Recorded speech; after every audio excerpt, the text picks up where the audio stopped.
Good morning, boys. Welcome to the class. Good morning, students. How are you? So we move on to next chapter. Next subject. It is democratic politics. Chapter 1. What is democracy? Why democracy? And definition of democracy. Democracy is a form of government in which the rulers are elected directly by the people. The rulers they are elected directly by the people. One chief factor, common factor to all democracy is that government is chosen by the people. सबसे main common factor वो है कि जो government है that government is chosen directly by the people, not by anyone else. ठीक, तो democracy is a form of government in which rulers are elected directly by the people. One chief factor common to all democracy is that the government is chosen by the people. Right. From the non democratic point of view, non democratic government point of view से हम बात करते हैं तो हम example लेते हैं Myanmar का, were rulers were not directly elected by the people. तो म्यांमार में क्या है, म्यांमार में the rulers are not directly elected by the people. Right. क्यों? वाई? बिकॉज देयर वहां पे मिलिट्री रूल है. From non democratic point of view, take the example of Myanmar where the rulers were not directly elected by the people. Those who were in charge of the army of the country took over as rulers and people had no say in the decision. तो वहां पे Myanmar में क्या है, Myanmar में non democratic government थी वहां पे, और वो नॉन डेमोक्रेटिक गवर्नमेंट वो with rulers were not elected by the people. वहां पे लोग, वहां पे जो पब्लिक है, पब्लिक ने उनके रूलर्स को इलेक्ट नहीं किया. जो इंचार्ज थे आर्मी के of the country, the army जो 4 ऑफिसर्स थे, they took over as rulers and people had no say in the decision. इस डिसीजन में जनता का कोई वहां पे से नहीं था, कोई वहां पे राय मशवरा नहीं लिया गया. चिली में dictators like Pinochet are not elected by the people. Dictators भी जैसे पिनोशेट थे चिली में, उनको भी कोई इलेक्ट नहीं किया. दिस ऑल्सो अप्लाइज टू, जहां दुनिया में, देश में, विश्व में जहां जहां मोनार्कीज है, डिक्टेटरशिप है, वहां पे ये नॉन डेमोक्रेटिक गवर्नमेंट है और people have no say in this decision of rule by their dictators या by the army officers. So simple definition gives rise to various questions. This is who are the rulers of this definition. ये जो definition आया उसमें rulers कौन थे, who are the rulers. Second, what kind of election constitutes a democratic election. कौन से कैसे election है, किस तरह के इलेक्शन होता है जिसमें कि डेमोक्रेटिक इलेक्शन कहा जाता है. What are the people who can get rulers, get elected the rulers, and get what are the people who can get the rulers elected and who are the people rulers who get can elect. मतलब कि कौन से लोग हैं, who are the people जो कि elect करेंगे अपने रूलर्स को, और कौन से लोग हैं जो कि will be get elected at rulers. Finally, what form of government is democracy? Lastly, democracy is कौन सा फॉर्म ऑफ गवर्नमेंट को डेमोक्रेसी कहते हैं. तो ये 4 प्रश्न है जिसकी आंसर्स अगर हम ले लेते हैं तो we can get easily what is democracy, why democracy and definition of democracy. Right. थोड़ा हम आगे चलते हैं. अब हम बात करते हैं पाकिस्तान में. Major decisions taken by elected leaders. जो इलेक्टेड लीडर्स हैं वही विश्व में, उन्होंने कैसे कैसे लीडर्स ने कैसे कैसे डिसीजन लिया उसके बारे में हम बात करेंगे.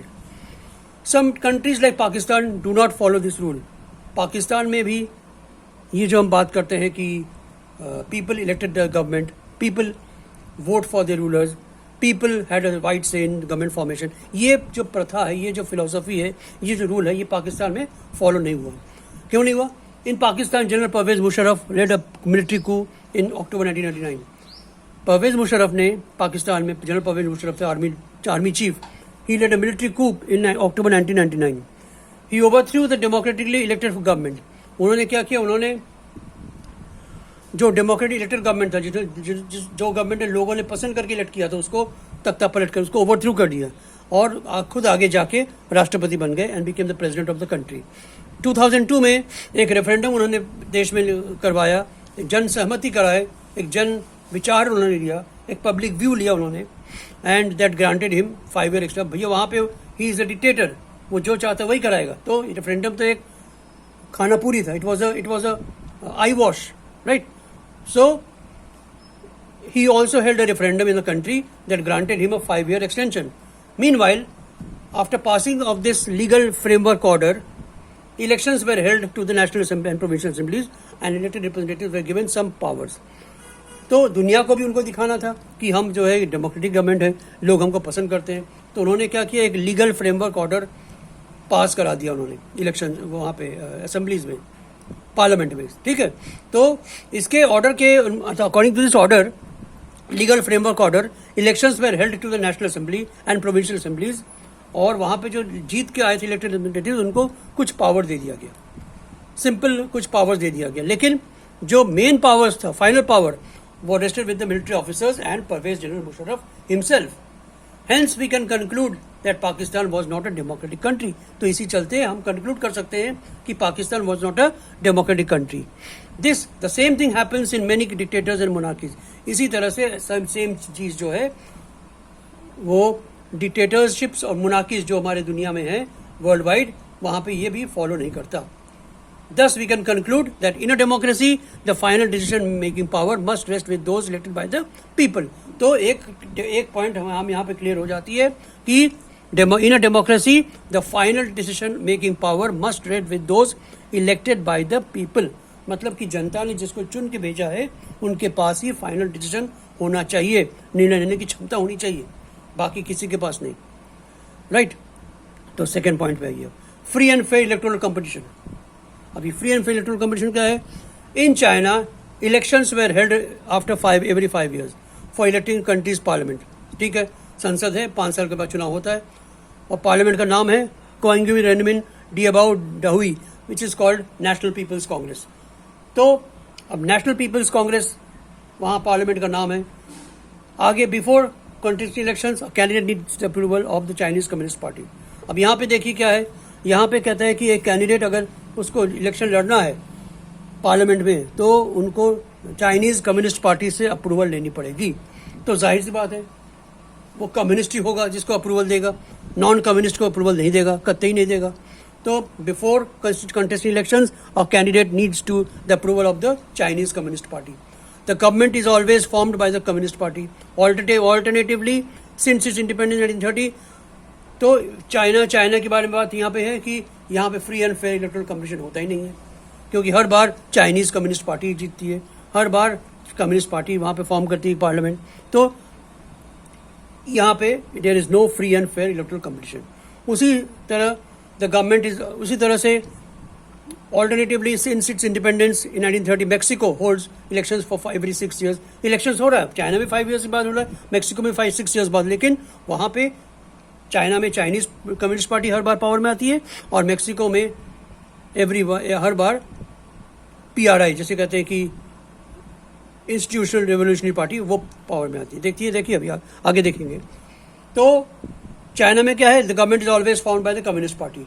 Alternatively since its independence in 1930 Mexico holds election after every 6 years to elect its president, but until 2000 तक every election was won by a party called PRI, provincial revolutionary party. Right? तो question यहां rise करता है, should we consider the elections described above as examples of people electing the rulers. तो question यहां rise करता है कि China में और मेक्सिको में should we consider the elections described above as examples of people electing their leaders, rulers. क्या लोगों के पास they were free to vote? Reading this examples we get a sense that we cannot, हम नहीं कर सकते। We are not free, we were not free. हमको we were compelled to vote for Communist Party in China. We were compelled to vote for PRI in Mexico. Democracy must be based on a free and fair election where those currently in power have a fair chance of losing. मतलब कि चाहे China में China हो, Chinese Communist party हो, या Mexico में PRI हो, election जब होगा after every 6 months or 5 years, 5 years or 6 years, तो वहाँ पे the ruling party, the party which is currently in power should have a fair chance of losing. हारने के लिए भी उनको फेयर चांस मिलना चाहिए, नॉट ओनली ऑफ विनिंग। तो ये हो गया आपका, एक और पॉइंट आ गई आपकी कि free and fair election, free and fair electoral competition. Right? अब उसी में कंटिन्यूएट में आती है 1 person 1 vote 1 value 1 value। मतलब कि 1 person है, एक पर्सन है, उसका एक वोट है, उसका एक वोट का एक ही वैल्यू है। राइट? एक ही वैल्यू है। Democracy is based on a fundamental principle of political equality. जो डेमोक्रेसी है, डेमोक्रेसी किस पे बेस्ड है? Democracy is based on principle of political equity. मतलब कि चाहे वो कोई भी हो, XYZ कोई भी हो, उनका जो वोट का वैल्यू है वो है 1। पॉलिटिकल इक्वालिटी, सबको पॉलिटिक्स में पॉलिटिकल इक्वालिटी मतलब पॉलिटिकल फील्ड में सबको बराबर का हक। However there are many instances of denial of equal right to vote. लेकिन कई इंस्टेंसेस है, कई एग्जाम्पल्स अभी दिए जाएंगे आपके सामने, जहाँ पे कि ये इक्वल राइट टू वोट नहीं मिल रहा सबको, they are denied of equal right to vote. पहला point, until 2015 in Saudi Arabia women did not have the right to vote। 2015 तक सऊदी अरेबिया में महिलाओं को वोटिंग राइट नहीं थी। Estonia has made its citizenship rules in such a way that people belong to Russian minority find it difficult to get the right to vote। अब Estonia में उन्होंने इस तरह से सिटीजनशिप रूल्स बनाई है, कानून बनाई है कि जो रशियन माइनॉरिटी वहाँ पे रहती है उनके पास कोई वोटिंग राइट्स नहीं है। फिजी में the electoral system is such that the vote of an indigenous Fiji has more value than an Indian Fiji। Fiji में भी इलेक्टोरल सिस्टम इस तरह से बना है कि जो फिजी का जो मूल निवासी है, indigenous Fiji, has got more value of one vote than an Indian Fiji has. तो these examples showcase that these countries definitely do not have a democratic government. मतलब कि बराबर का इक्वल वोटिंग राइट्स किसी के पास नहीं है यहाँ पे, चाहे वो फिजी हो, चाहे सऊदी अरेबिया हो, चाहे वो एस्टोनिया हो। One person, one vote, one value should be there to ensure that democracy is there। ठीक, rule of law and respect for rights. अब रूल ऑफ लॉ मतलब कानून की राज हो, रूल ऑफ लॉ हो और एक आदमी दूसरे आदमी के राइट्स को रेस्पेक्ट करे।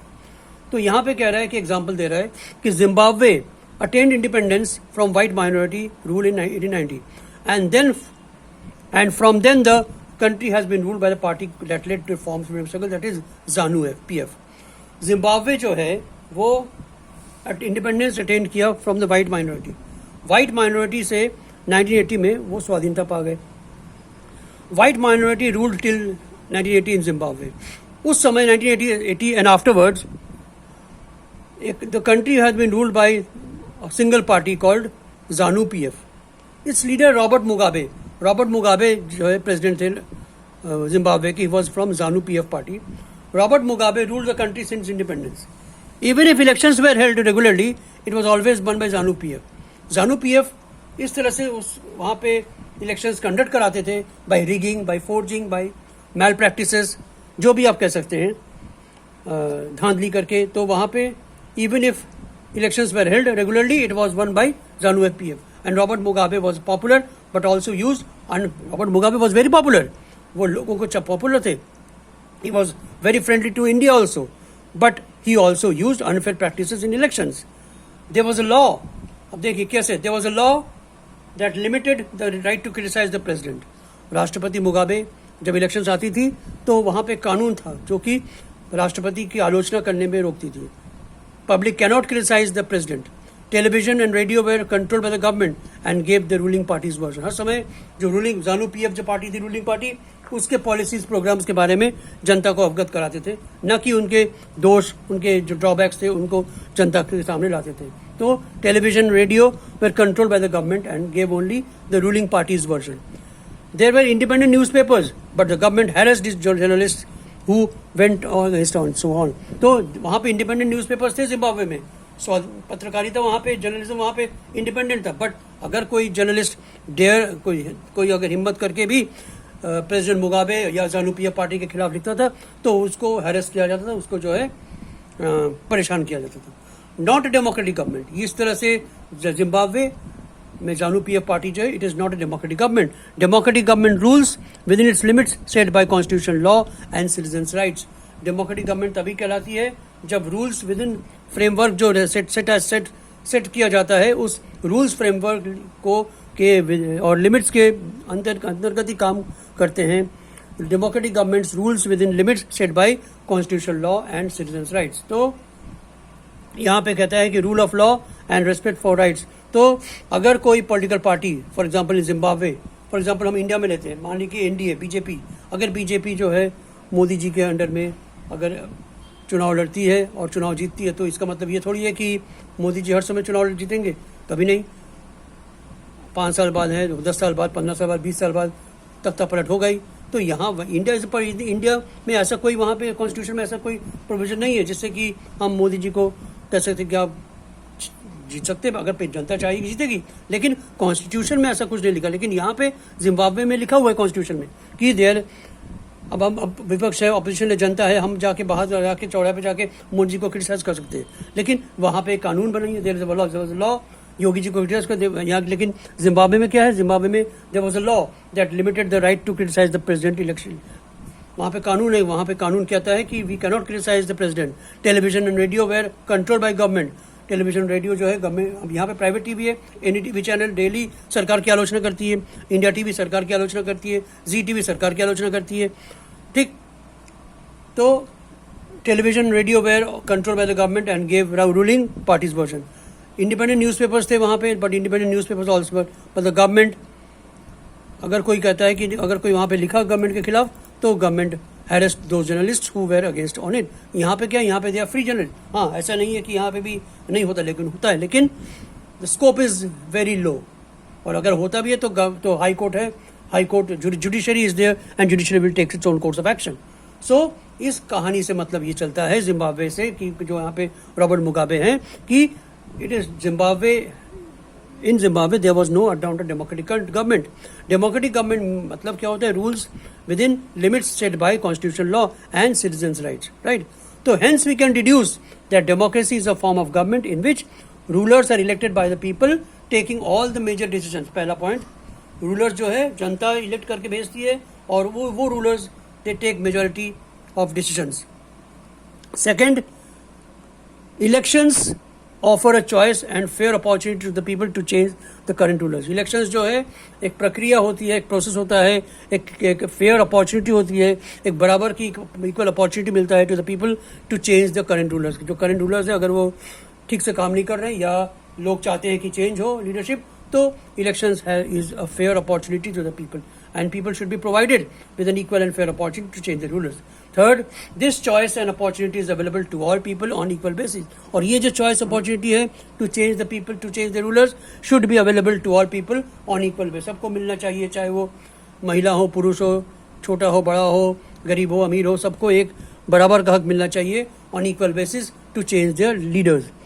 Fourth point, the exercise of this choice leads to a government limited by basic rules of the constitution and citizens rights। और इस एक्सरसाइज के बाद जो गवर्नमेंट फॉर्म होती है, वो government should work according to the rules, basic rules framed by the constitution and respect the citizens rights। So हम इस निष्कर्ष पे पहुंचते हैं, we can conclude now that we can deduce that democracy is a form of government in which, पहला point, rulers elected by the people take all major decisions। Second, elections offer a choice and fair opportunity to the people to change their current rulers। Third, this choice and opportunity is available to all the people on equal basis। Chautha, the exercise of this choice leads to a government limited by rules of the constitution and citizens rights, right? अब आगे हम आते हैं, हमको democracy क्यों चाहिए, why we want democracy. हम बिना डेमोक्रेसी के भी रहते हैं, हम बिना प्रजातंत्र के भी रह सकते हैं, लेकिन we need democracy. Why we need democracy? So arguments in favour and arguments against democracy. तो पहला हम कहेंगे कि arguments against democracy, right? Cons of democracy means pros and cons. Pros means favour, cons means against. So arguments against democracy. Point one by one हम चलते हैं और आगे हम आपको बताते जाएंगे। पहला point, leaders keep changing in a democracy leading to instability. अब डेमोक्रेसी में क्या है, 5 साल बाद लीडर्स चेंज होते रहते हैं, या 6 साल या 10 साल बाद चेंज होते हैं, कभी ना कभी चेंज होते रहते हैं। तो इससे क्या होगा, इंस्टेबिलिटी हो जाती है। Democracy is all about political competition and power play, even living no scope for morality. अब चुनाव इलेक्शन आती है, पब्लिक भले इलेक्ट करती है लोगों को इलेक्शन में, लेकिन जो पॉलिटिकल पार्टीज हैं दे प्ले गेम्स, वो मनी पावर, मसल पावर को वहाँ पे लाते हैं और वहाँ पे वो जीत जाते हैं इलेक्शन, राइट? तो डेमोक्रेसी ऑल अबाउट पॉलिटिकल वो कंपटीशन की बात आती है कि हमारे पास नंबर ज़्यादा है, आपके पास नंबर कम है, नंबर गेम हो जाता है। Third, many people have to be consult in democracy that leads to delay. अब डेमोक्रेसी में चुनाव हो गया, जीत के इलेक्ट हो गए लीडर्स, पार्लियामेंट में पहुंचे, असेंबलीज में पहुंचे, वहाँ पे क्या होता है, वहाँ पे एक पॉलिसी बनी, उस पॉलिसी पे डिले हुई, डिस्कशन हुआ, डिबेट हुआ, फिर वापस गए लोकसभा में, राज्यसभा में, लोग वहाँ पे फिर भेजे उसको वापस अपर हाउस, लोअर हाउस, फिर राष्ट्रपति के पास भेजते हैं, फिर वो वापस आती है। तो ये फिर कहीं अगर मान लीजिए कि कहीं अगर एंटी पीपल हो गया या एंटी नेशनल हो गया या समाज के कुछ अगेंस्ट में जा रहा है, तो उसको फिर रोका जाता है। मतलब there are certain hiccups, there are certain delays Many people have to be consulted in a democracy. There are a chain of people who need to be consulted in democracy, and that leads to delay. इससे क्या होता है? Delay होता है. चौथा point, elected leaders do not know the best interest of the people, resulting in bad decision. अब जो हमारे elected leaders हैं उनको ये नहीं पता रहता कि जनता के इंटरेस्ट में कौन सी चीज़ है. तो इससे क्या होगा? इससे निर्णय लेने की जो क्षमता है वो इफेक्ट कर जाएगी, रिजल्टिंग इन बैड डिसीजंस. पांचवा, democracy leads to corruption since it is based on electoral. जब कंपटीशन होती है, इलेक्टोरल कंपटीशन है, तो जाहिर सी बात है कि वहाँ पे करप्शन भी आएगा, मनी पावर रोल प्ले करेगा. Ordinary people don't know what is good for them, they should not decide anything. अब आम आदमी है, रोड चलते आम आदमी है, रिक्शा वाला है, वेरी जो आम नॉर्मल लोग हैं, उनको यहाँ तक ये नहीं पता चलता है कि उनके लिए अच्छा क्या है. They should not decide anything, मतलब कि उनके लिए अच्छा क्या है, भला क्या है, वो नहीं पता. अगर मान लीजिए कि भावनाओं में बह गए वोट दिया, इमोशन से बह के वोट दिया, तो आगे चल के भी मुसीबत खड़ी हो जाती है. तो ये 3, 4, 5, 6 पॉइंट है जो कि कहते हैं कि आर्ग्यूमेंट्स अगेंस्ट डेमोक्रेसी. ध्यान रखिएगा, इसको पॉइंट वाइज लिखिएगा. From these arguments, we can see that democracy is of a kind we see may not be an ideal form of government. लेकिन ये जो आर्ग्यूमेंट्स हैं, इस आर्ग्यूमेंट्स के चलते हम ये निष्कर्ष निकालते हैं कि democracy is not an ideal form of government. However, we will see if democracy is better than other form of government, that there are for us to choose. लेकिन हम आगे देखते हैं कि democracy arguments in favour of democracy क्या है. अब इस arguments in favour of democracy और कैरेक्टरिस्टिक्स ऑफ डेमोक्रेसी क्या कहती है. पहला point, A democratic government is a better government because it is more accountable form of government. अब यहाँ पे कहते हैं पहला पॉइंट है कि democratic government is a better form of government because it is more accountable. Non democratic government से democratic government का जो एक कंपेयरिंग करते हैं, तो democratic government is a better form of government because it is more accountable form of government. लोगों को जवाबदेही जब 5 साल बाद आप जवाब ले सकते हैं. For example, take the example of India and China, famines in 1958-61. जो चाइना और इंडिया में जो फेमिन्स आई थी 58-61 में, उसका एग्जाम्पल ले रहे हैं. While China was hit badly, India did not fare as badly as China. China को जो फेमिन काफ़ी हद तक बर्बाद कर दिया, इंडिया पे उसका असर थोड़ा कम था लेकिन चाइना के कंपेरिजन में बहुत कम था, despite is economic condition. Economic condition को हम लेके चलते हैं, तो इकोनॉमिक कंडीशन को चलते India did not fare as badly as China. Reason for this could be that India responded to food scarcity in a way that Chinese government did not.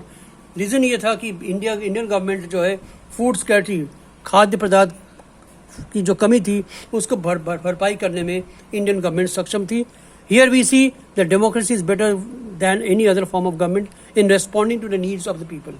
तो first point is that democracy arguments in favour of democracy में पहला point है, अ democratic government is a government is a better form of government because it is more accountable to the people, or we can say it is more accountable form